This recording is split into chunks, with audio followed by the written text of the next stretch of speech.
कि स्वामी दयानंद के समय में 30 करोड़ आबादी थी भारतवर्ष की। उस भारतवर्ष में बांग्लादेश भी है, पाकिस्तान भी है, म्यांमार, बर्मा भी है और आज का भारत।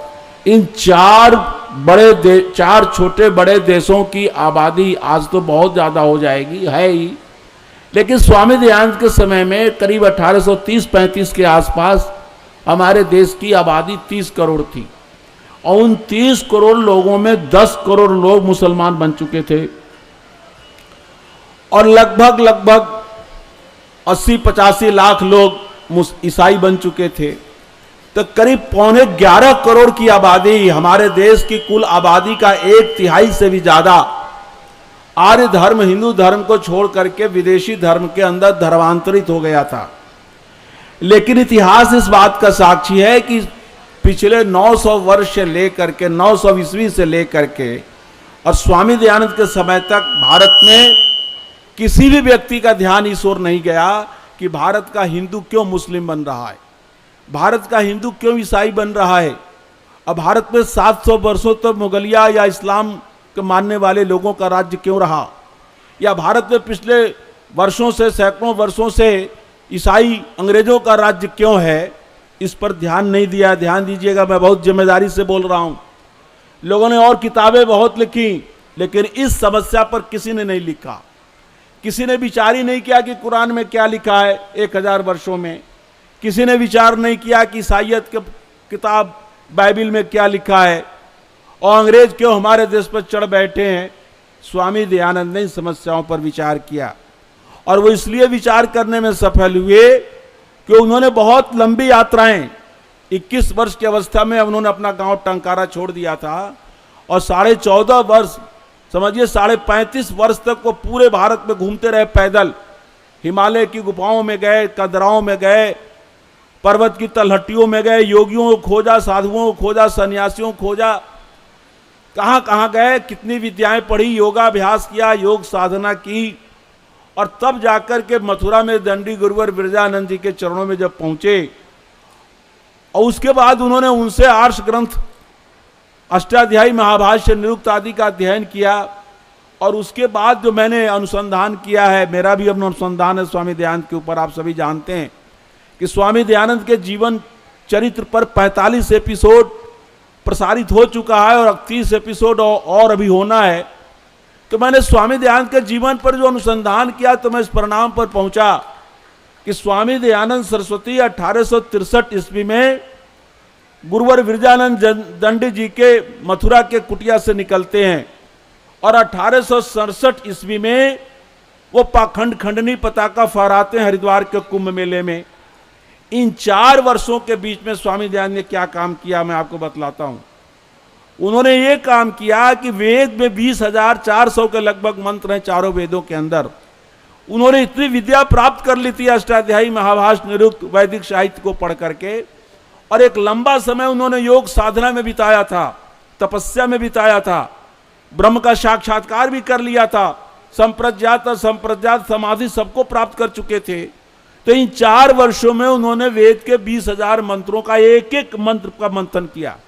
उनकी जीवनी में देवेंद्र बाबू ने लिखा है कि उन्होंने एक एक मंत्र पर विचार किया और उन मंत्रों में क्या लिखा है ये वो जान गए थे क्योंकि उन्होंने आर्ष ग्रंथों को पढ़ रखा था।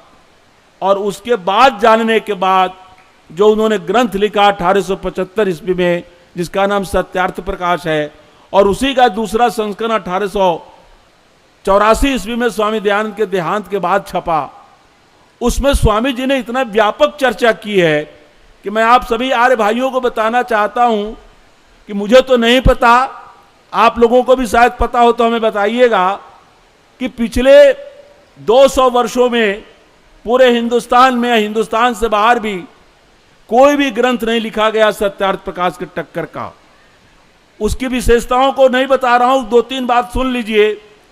जितना विषय व्यापक है, सत्यार्थ प्रकाश में जितने विषयों की चर्चा की गई है, राजा प्रजा से लेकर के ब्रह्मचारी, गृहस्थ, वानप्रस्थ, संन्यास, सृष्टि की उत्पत्ति, विद्या अविद्या, बंध मोक्ष, आचार अनाचार, भक्ष अभक्ष, विवाह, सारे संस्कार और उसके बाद फिर 4 समूलाज जिसमें ईसाइयत, इस्लाम और बौद्धों और जैनियों का और हिंदुस्तान के पौराणिक संप्रदायों का इतना बड़ा विचार एक किसी ग्रंथ में लिखा गया हो, पिछले 200 वर्षों में कोई किताब दुनिया के किसी भाषा में नहीं लिखी गई। और इसलिए स्वामी दयानंद लिखने में समर्थ हो सके क्योंकि उन्होंने वेदों का मंथन किया था। क्योंकि संसार में वेद ही एक अकेला ऐसा ग्रंथ है, वेद, केवल और केवल वेद, जिस वेद में दुनिया की जितनी विद्याएं हैं, मनुष्य के लिए उपयोगी जितनी भौतिक विद्या है, जितनी आध्यात्मिक विद्या है, जितना भी आवश्यक है, चाहे धर्म शास्त्र हो, चाहे अर्थशास्त्र हो, चाहे काम शास्त्र हो, चाहे समाज शास्त्र हो, अर्थशास्त्र हो, राजनीति हो, आप समझिए साइंस की बात हो, गणित हो, फिजिक्स हो, केमिस्ट्री हो, कोई भी विद्या हो, उन विद्याओं के मंत्र वेदों में पाए जाते हैं। संसार के किसी ग्रंथ में वेदों जैसा व्यापक विषय नहीं है किसी भी ग्रंथ का। और स्वामी जी ने वेदों का मंथन किया था, इसलिए वो सत्यार्थ प्रकाश जैसा ग्रंथ लिख सके वेदों के आधार पर। और दूसरी विशेषता वेदों की है कि संसार के जितने भी ग्रंथ हैं, वो ग्रंथ बाद में आए, वो ग्रंथ जिस भाषा में है वो भाषा पहले मौजूद थी। ध्यान रखिएगा, मैं बहुत गंभीर बात कहने चला हूं। अरबी भाषा मौजूद थी अरब के अंदर, पहले से मौजूद थी, बाद में अरबी भाषा में कुरान आया।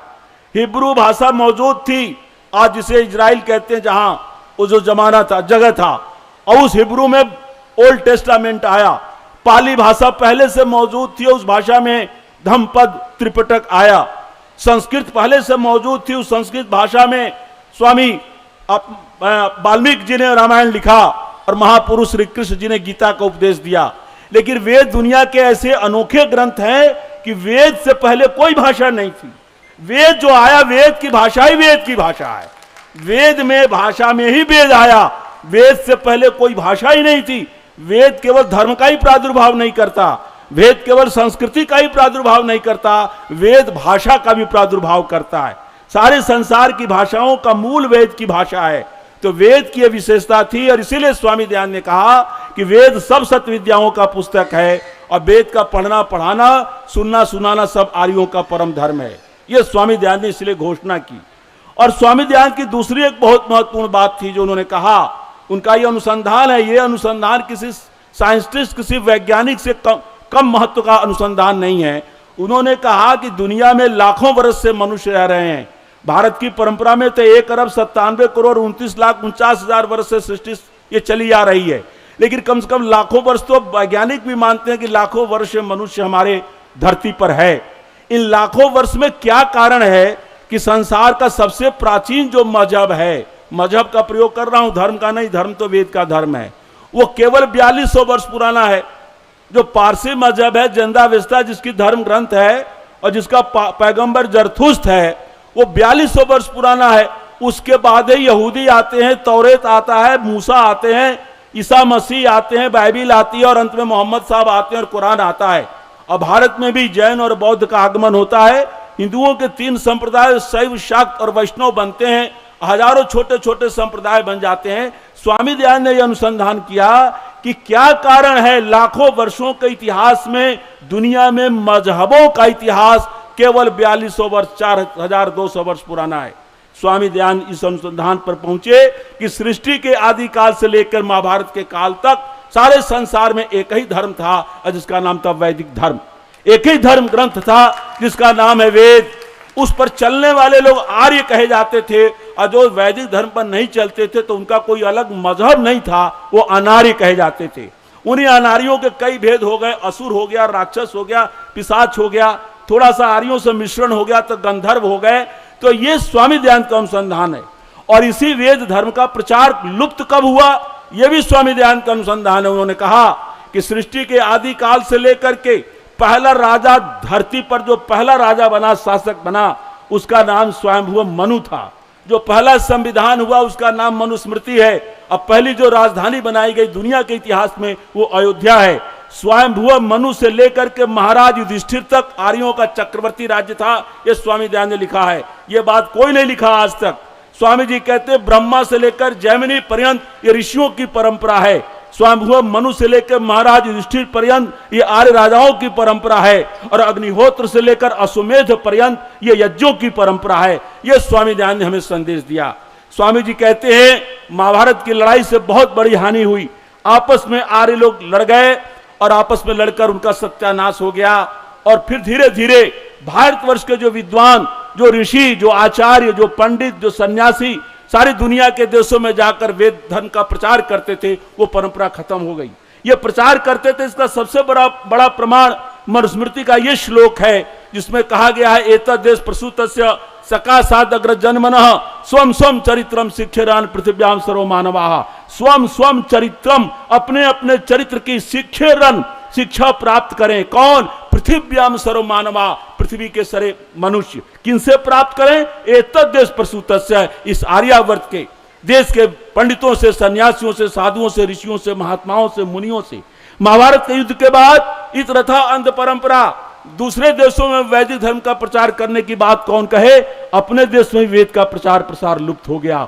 और इस हद तक प्रचार प्रसार लुप्त हो गया कि हमारे ब्राह्मण लोगों के अंदर भी पता नहीं कहां से कुबुद्धि आ गई कि उन्होंने ये कहना शुरू कर दिया कि हम ब्राह्मणों को छोड़ करके और थोड़े से जो क्षत्रिय वैश्य हैं उन द्विजों को छोड़ करके बाकी संपूर्ण नारी जाति को, बाकी संपूर्ण शूद्र वर्ग को वेद का पढ़ने का अधिकार नहीं है। ये कितनी बड़ी दर्दनाक बात थी, कितनी बड़ी दुख की बात थी। आज दुनिया में सारे 50 भाषाओं में कुरान का अनुवाद करके इस्लाम का प्रचार किया जा रहा है। आज धरती पर सबसे ज्यादा किसी भाषा में अनुवाद हुआ है किसी ग्रंथ का तो बाइबिल है। ईसाइयों ने बाइबिल के दुनिया की लगभग प्रत्येक भाषा में अनुवाद कर दिया है। एक तरफ हमारे भोले पंडित हैं, इन पर हम दया ही कर सकते हैं, जो आज भी कहते हैं कि ब्राह्मण ही केवल वेद पढ़ सकता है, स्त्रियां भी वेद नहीं पढ़ सकती, दलित भी वेद नहीं पढ़ सकते।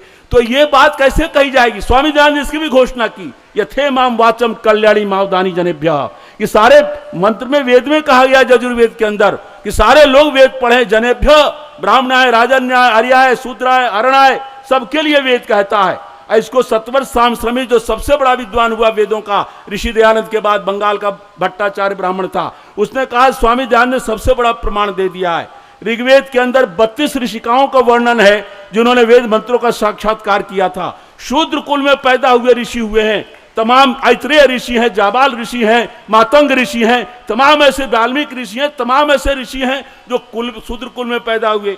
तमाम ऐसी महिलाएं हुई, वाचकनवी, गार्गी हुई, अपाला हुई, घोषा हुई।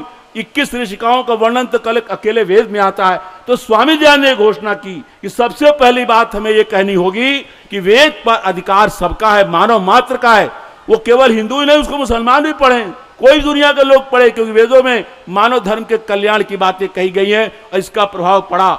सबसे ज्यादा प्रभाव पड़ा आर्य समाज के विद्वानों को जाने दीजिए। सनातन धर्म के जो सबसे बड़े नेता थे, मैं जिनको मानता हूं, महामना पंडित मदन मोहन मालवीय जी पर प्रभाव पड़ा। मालवीय जी ने स्वामी श्रद्धानंद के देहांत होने के 2 वर्ष पहले ही 1923 ईस्वी में, 3 वर्ष पहले दिल्ली के अंदर भारतीय हिंदू शुद्धि सभा की स्थापना की। 2 लोगों के उद्योग से शुद्धि सभा बनी है, वो पंडित स्वामी श्रद्धानंद जी महाराज और महामना मालवीय जी महाराज, जो आज भी वो शुद्धि सभा का कार्यक्रम चल रहा है और वो उसका अखबार भी निकलता है, शुद्धि अखबार। मैं आपको एक घटना बताना चाहता हूं, ज्यादा समय नहीं लेना है। काशी के पंडितों के अंदर झगड़ा चलता था। एक तरफ मालवीय जी के साथ भी बहुत पंडित थे जो कहते थे कि शुद्धि होना चाहिए, मुसलमान शुद्ध होना चाहे शुद्ध करो, ईसाई शुद्ध होना चाहे शुद्ध करो। सारे लोग हमारे ही लोग थे, चले गए, हमारी गलतियों से चले गए। कुछ अंग्रेजी राज्य में अंग्रेजी शासकों के अत्याचार से चले गए, कोई मुसलमानों के राज में इस्लामी शासकों के अत्याचार से चले गए, कुछ हमारे पाखंड और अंधविश्वास और भेदभाव जातिवाद के कारण चले गए। अब हम अपने को इन बाहों को फैलाकर उन सबको हमें वापस लेना है। महात्मा हंसराज जी ने, स्वामी श्रद्धानंद जी ने लाखों की संख्या में मुस्लिम भाइयों को, ईसाई लोगों को शुद्ध किया। मैं मुस्लिम भाइयों और ईसाइयों से भी कहना चाहता हूं कि आज दुनिया का कोई भी मुसलमान या कोई भी ईसाई 1 मिनट क्या कहे बात करने को तैयार नहीं है कि तुम्हारे कुरान में और तुम्हारे बाइबल में क्या विशेषता है। हमारे यहाँ जो न्याय दर्शन है, वैशेषिक दर्शन है, सांख्य दर्शन है, योग दर्शन है, वेदांत दर्शन, इनके टक्कर का कोई ग्रंथ ही नहीं है पूरे पश्चिम एशिया के अंदर, पूरे यूरोप के अंदर, पूरी दुनिया के अंदर। जो फिलॉसफी है वो हमारे यहाँ है, जो अध्यात्म का सर्वोत्तम ग्रंथ उपनिषद हमारे यहाँ है। हमारे यहाँ दुनिया भर के वाल्मीकि रामायण महाभारत जैसा ग्रंथ वर्ल्ड में कहीं नहीं है। एक तुफैल अहमद मिडिल ईस्ट, आपको अमेरिका के अंदर पूर्वी और दक्षिणी एशिया का जो अध्ययन करने वाला संस्थान है, उसका डायरेक्टर मुस्लिम है तुफैल अहमद। उसने लिखा है कि सारे संसार में 2 ग्रंथों का सबसे ज्यादा प्रभाव पड़ा, एक रामायण का, एक महाभारत का। और कहा इसका सबसे बड़ा कारण प्रभाव का प्रमाण यह है कि आज भी भारत में करोड़ों लोग हैं जिनके नाम राम है, जिनके नाम लक्ष्मण है, जिनके नाम भरत हैं, शत्रुघ्न हैं, महिलाओं के नाम सुमित्रा है, कौशल्या है, सीता है। ये सारे नाम आज भी रखे जा रहे हैं। और जो उस समय के अच्छे पात्र नहीं थे आज भी नाम नहीं रखा जाता। कोई महिला आज मंथरा नाम नहीं रखती, कोई शूर्पणखा नाम नहीं रखती, कोई व्यक्ति रावण और कुंभकर्ण नाम नहीं रखता। इससे पता चलता है कि रामायण का कितना बड़ा प्रभाव था। लाखों वर्षों से करोड़ों लोग ये नाम रख रहे हैं। इसी प्रकार महाभारत के पात्रों का युधिष्ठिर है, कृष्ण है, भीम है, अर्जुन है, सब नाम रखते हैं। द्रौपदी है, कुंती है, सारे महिलाएं नाम रखती हैं। तो किसी भी दुनिया में किसी भी ग्रंथ का इतना प्रभाव नहीं पड़ा जो रामायण का पड़ा है, महाभारत का पड़ा है। इसलिए यदि पक्षपात छोड़ करके तुलनात्मक अध्ययन किया जाए तो ईसाई और इस्लाम के लोग निश्चित इस परिणाम पर पहुंचेंगे कि वेदों से बड़ा कोई धर्म, वेदों से बड़ा, वैदिक धर्म से बड़ा कोई दर्शन, इससे बड़ा कोई अध्यात्म कहीं नहीं है। वो फिर भी इस्लाम और ये ईसाई में बने हुए हैं। तो उसके दो कारण हैं। एक तो सारी दुनिया की जो इस्लामिक शक्तियां हैं, 55 देश हैं जो उनको आर्थिक रूप से मदद करते हैं। ईसाई देश हैं जो उनको आर्थिक दृष्टि से मदद करते हैं। हिंदुओं के दुख की बात है कि हमारे बड़े बड़े धर्माचार्य हैं, बड़े बड़े मठ हैं, बड़े बड़े मंदिर हैं, उनमें करोड़ों रुपए की आमदनी होती है। इसके बावजूद शुद्धि के काम पर, गोरक्षा के काम पर उन पैसों को नहीं लगाया जाता। ये हमारे धर्माचार्यों को भी सोचना चाहिए। यदि अब तो देश में संपन्नता बढ़ी है, आज से 100-200 साल की बात अलग थी।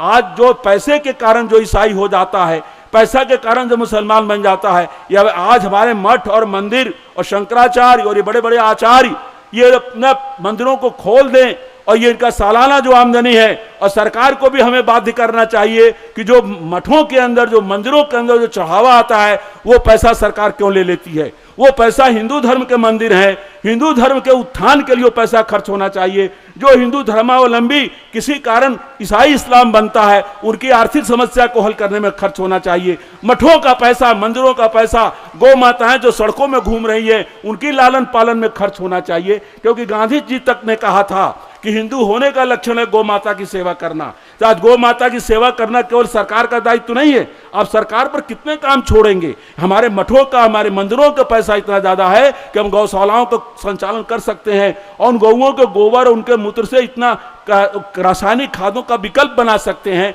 तो स्वामी दयानंद ने हमें सिद्धांत दिया।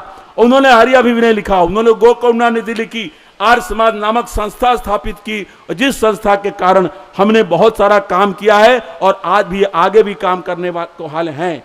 हम पंडित ब्रह्मदत्त जिज्ञासु ने लिखा है अपनी याद कथा के अंदर, जब स्वामी श्रद्धानंद का बलिदान हो गया तो बलिदान होने के बाद मालवीय जी बड़े दुखी हुए और पंडित ब्रह्मदत्त जिज्ञासु अपने बच्चों को, गुरुकुल के बच्चों को पढ़ाना छोड़ करके मालवीय जी के पास गए। मालवीय जी ने कहा अब पढ़ाई बंद कर दो, पैसा हमसे लो, जाओ शुद्धि का काम करो। तो मालवीय जैसे व्यक्ति ने शुद्धि के काम के लिए पैसा दिया पंडित ब्रह्मदत्त जिज्ञासु को। हंसराज जी ने डीएवी कॉलेज का काम छोड़ करके ये आगरा में आए, मलकानों को शुद्ध किया। पूरा ये जो पश्चिम उत्तर प्रदेश का इलाका है उसको शुद्धि के आंदोलन में फैला।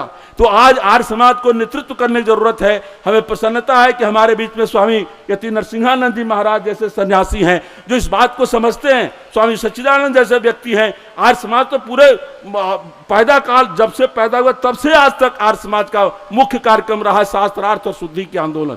ये जरूरत है कि अपने दिल को विशाल बनाएं। दलित भाइयों से हमें प्रेम करना होगा। एक बात मैं और बताना चाहता हूं, दलित भाई मान लो किसी प्रकार से किसी से प्रेरित होकर के यदि आपको कुछ कहता भी है, कुछ किताबें लिखता है, पंपलेट भी बांटता है, तो बुरा मत मानिए। वो पीड़ित व्यक्ति है, वो शताब्दियों से पीड़ित व्यक्ति है। वो कुछ कहता है तो उसको माफ करिए, उसको उसी प्यार से अपनाइए जिस प्यार से स्वामी श्रद्धानंद ने अपनाया था, जिस प्यार से महात्मा हंसराज ने अपनाया था, जिसके लिए लाला लाजपत राय ने कांग्रेस में लड़ाई लड़ी थी, जिसके लिए स्वामी श्रद्धानंद ने कांग्रेस से त्यागपत्र दे दिया था। इस हमें बड़ा विशाल हृदय होकर के उन दलित भाइयों का अंतिम एक प्लान और बोल दूं, दलित भाइयों ने भारतीय संस्कृति का इतना ज्यादा रक्षा की है कि उतने नाम आपके नहीं हैं। हमारे रामास्वामी नायकर थे, विरोध तो करते थे हिंदू संस्कृति का, लेकिन उनके माँ बाप ने क्या नाम रखा था? रामास्वामी नाम रखा था। जगजीवन राम, राम रखा था। कांसी राम, राम, रामविलास पासवान, राम, रामधन, राम। अरे इतने राम है। और राम की संस्कृति के उपासक उनके माता पिता ने ये नाम दिया है। दलित भाइयों को गौरव करना चाहिए कि तुम भारतवर्ष में पैदा हुए हो, तुम्हारा भी उतना ही वेदों पर हक है जितना हमारा है। तुम्हारा रामायण महाभारत गीता सब तुम्हारे हैं।